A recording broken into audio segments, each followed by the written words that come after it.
তো যুদ্ধ করেন কেন? তাকে বললেন সাম্য মানবিক। অন্তর্বর্তীকালীন সরকারের তীব্র সমালোচনা করেছেন কবি, প্রাবন্ধিক ও রাজনৈতিক ভাষ্যকার ফরহাদ মজহার। সেই সঙ্গে তিনি এই সরকারের বৈধতা নিয়েও তুলেছেন প্রশ্ন।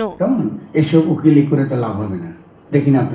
রাজধানীর পুরানো পল্টনে শনিবার দুপুরে ইকোনমিক রিপোর্টার্স ফোরাম মিলনায়তনে বাংলাদেশের ছাত্র বিপ্লব 2007 থেকে 24 শিক্ষা ব্যবস্থা ও রাষ্ট্র সংস্কারে করণীয় শীর্ষক আলোচনা সভায় প্রধান অতিথির বক্তব্যে তিনি বলেন, অন্তর্বর্তী সরকারকে বিদ্যমান আইনে বৈধতা দেওয়ার সুযোগ নেই।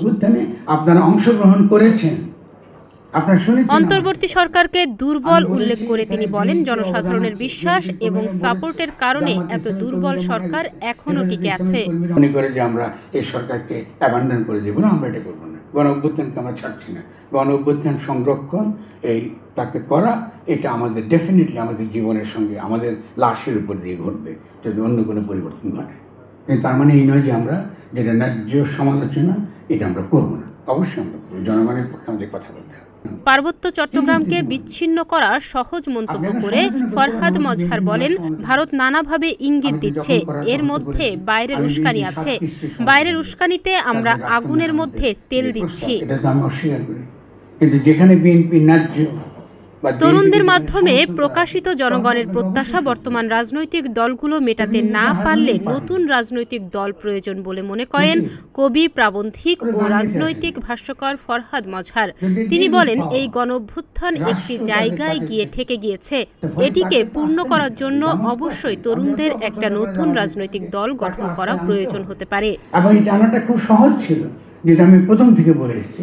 বিএনপির চেয়ারপারসন খালেদা জিয়া ফ্যাসিস্ট রাষ্ট্র ও শক্তিকে বৈধতা দেওয়ার নির্বাচনে না যাওয়ার দীর্ঘ আপসহীন অবস্থান না নিলে ছাত্র জনতার অভ্যুত্থান সম্ভব হতো না বলে মনে করেন ফরহাদ মজহার। তরুণদের উদ্দেশ্যে তিনি বলেন, আপনাদের উচিত ছিল প্রথমে তাকে গিয়ে অভিনন্দন জানানো। আপনি এখন সমালোচনা করতে পারেন, আমার তো বিএনপি মেলার সমালোচনা আছে। আমি তো যখন করার তখন তো করেছি। আমি বিএনপি 7 কিস্তির সমালোচনা করেছি। তাদের রাষ্ট্র মেরামতের যে প্রস্তাব, এটা তো আমি অস্বীকার করি। কিন্তু যেখানে বিএনপি ন্যায্য বা বিএনপিকে যেখানে সমর্থন করা উচিত, তখন তো আপনাকে অবশ্যই সমর্থন করতে হবে। তো বিএনপি তো হারমোনিয়াম পার্টি না, নাকি? ওরা গান গাইতে আসেনি। যদি ডিল উইথ পাওয়ার, রাষ্ট্র তাদের কাজের ক্ষেত্র, তো ফলে তাকে তো আস্থায় নিতে হবে। জামাতকেও আস্থায় নিতে হবে। আমি যতই অপছন্দ করে জামাত ইসলামীকে, তাকে আস্থায় আনতে হবে। এবং এই টানাটা খুব সহজ ছিল, যেটা আমি প্রথম থেকে বলে এসেছি, যে আমাদের উচিত ছিল একটা রিকনসিলিয়েশন এবং রিকনস্ট্রাকশন কাউন্সিল করা। সেখানে রাজনৈতিক দলগুলো অংশগ্রহণ করে, তারা থাকবে যে এই অন্তর্বর্তীকালীন সরকার ঠিকমতো কাজ করছে কিনা, কিংবা আসলে আমরা এখন নতুন রাষ্ট্রটা সংস্কার করব কি গঠন করব। অনেকে থাকতে পারে যে আমাদের বক্তব্যটা আমরা একমত না, ভালো, কিন্তু আমাকে তো তর্ক করতে দিতে হবে, তাদেরকে তো বোঝাতে হবে। তারাও আমাকে বোঝাবেন, আমি তো তাদেরকে বোঝাবো। তাহলে এই ধরনের জায়গা কই আমরা আজ পর্যন্ত এই সরকার ডক্টর ইউনূস কই সিভিল সোসাইটিকে ডেকে গিয়ে কথা বলেছে? আপনাকে দেখেছেন চারিকাছে সমাজে এতগুলো লোক আছে না, কথা বলি, উনি ধরে পছন্দের লোক উনি বিভিন্ন কমিশনে বসিয়ে দিচ্ছেন। আপনার কমিশন করার অধিকার আপনাকে কে দিল?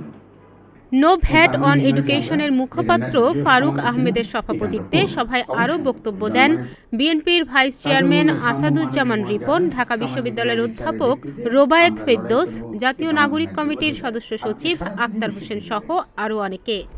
যারা এখন আমাদেরকে আইন দেখাচ্ছে যে সব উকিলরা। ডেস্ক রিপোর্ট, প্রতিদিনের বাংলাদেশ। লাভ হবে না। দেখি না আপনারা কি করবেন, উকিল দিয়ে কোথায় নিয়ে গেছেন রাষ্ট্রটাকে।